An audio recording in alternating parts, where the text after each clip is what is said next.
wanted for this piece, you know, was for people not to really think about it and be taken, you know, through this journey of color and not really think about it much, you know. All the pre-production started in London. We had a studio in Stockwell. We took over the basement and set up a couple of small animation desks where animators would test everything out of plasticine. When we saw the script for the first time, we just thought it was insane.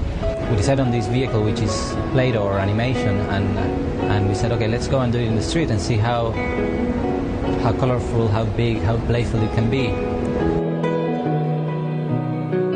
We're going back to a period of time in the history of animation where people were just going for it and were good. And you know, they were having fun with plasticine, and I didn't think all sleek and nice and smooth. The important bit was story and good movement. We tested everything, and we tested other things that never even appeared. We spent a month just in the studio testing, and then the script would get rewritten based on what we'd seen in the tests, and then the test would spark an idea, and Frank would say, well, what about bringing those three elements together and doing that? We also tried to animate the stuff in the studio in a way that would replicate the way it'd be animated on the set. We spent quite a while just playing around with different designs and looks, and trying to find something that was not too sophisticated. It's all really quite old-fashioned stop frame techniques. There's nothing sort of state-of-the-art about it.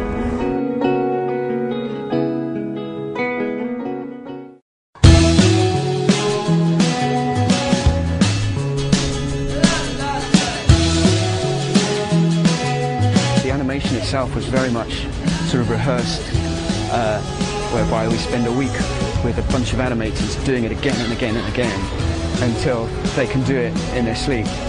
Sort of work it a bit more like a boot camp for animators rather than a carefully considered studio shoot.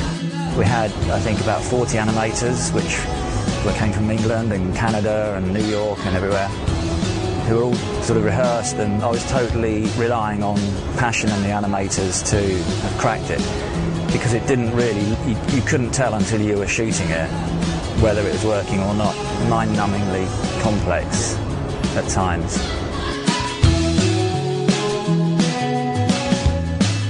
What we got in the mail was we got that little bunny up there, the green thing, and we were told to make it 30 feet tall, just to make it out of foam with a wood interior, and we'll take it to location and we'll stack piece upon piece. And then we assemble it overnight in the street, and then they'll shoot it the next day. Originally the plan was to make all the rabbits out of plasticine or clay. What we found was once we were building a tooth of rabbit out of clay, it would just be way too heavy for any of the animators to carry. So it was decided we were going to do a sculpt of a tooth of rabbit in clay and mould them into foam latex, where it would have greater control over the colours, and it'd be light enough to move, and would survive the New York heat. Then I've got wire armatures for the ears, and also the bodies underneath all the plasticine is a combination of foam and wire, so you can just kind of turn them a little bit like this so that you can look around and the animators can kind of do what they'd like with them.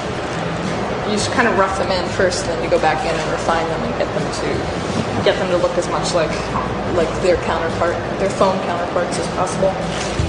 The wave, which is made out of wood, will get sprayed with a foam that hardens, and then we'll carve it. And theoretically, there's a metal frame underneath there with a lot of wheels that Paulie designed, and it should roll. We were given a little clay model of the wave, the same thing, where they basically just said, make the center of the wave 10 foot high. And then we scaled it out, and it worked out to be 26 feet and 14 feet deep, which I think was a bit of a surprise to everybody. And then they had to go find a place to stick it in New York City. The night before they shoot, at midnight, we'll drive that into town on a flatbed truck. The city will only let us bring it into town at night with an escort.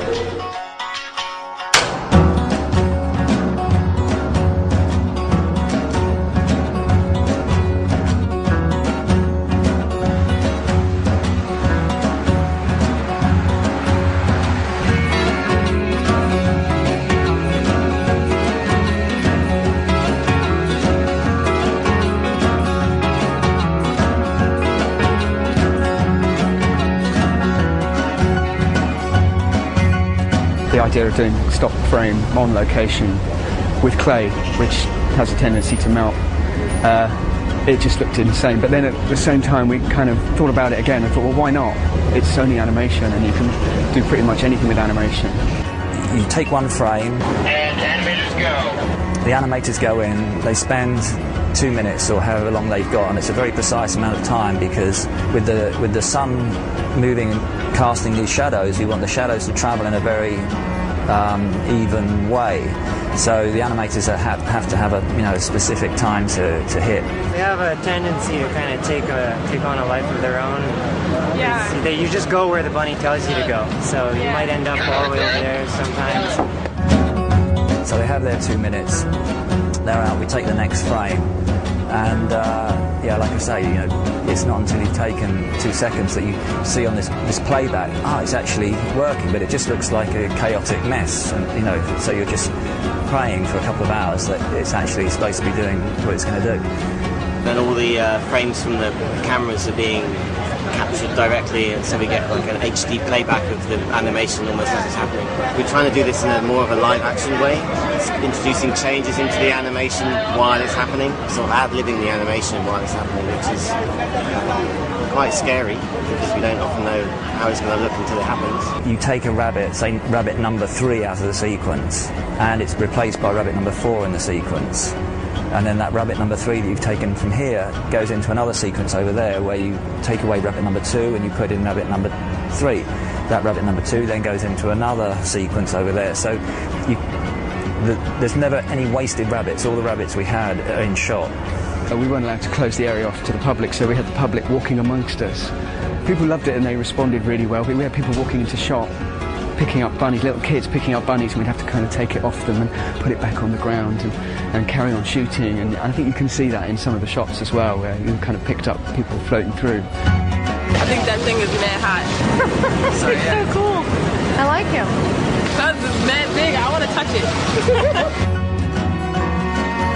So some of them will go from purple to blue, others will go from purple to red, and then red to green, and the ones which are on blue will go to green. Then it gets a little bit, well, it doesn't get more complicated, but so it's all about you have to give given a colour to get to and how many frames you've got to do it in. It was one big experiment from the beginning, and it just, new problems unfolded every day. It was really like no other shoot I've ever done. Today was, we were up until 1:30 working out today, and then up at 5:30 wrecking, so it was all last minute. But the hard bit is when you have a certain time frame for the light, and then you have a certain time frame for the animation, and sometimes those two things don't fit. The animation takes longer, or the light doesn't happen, so you have to rejig. And so as well as the technical problems, which with 6 cameras simultaneously and everything else is one thing, and then the light and the timings and everything else is another.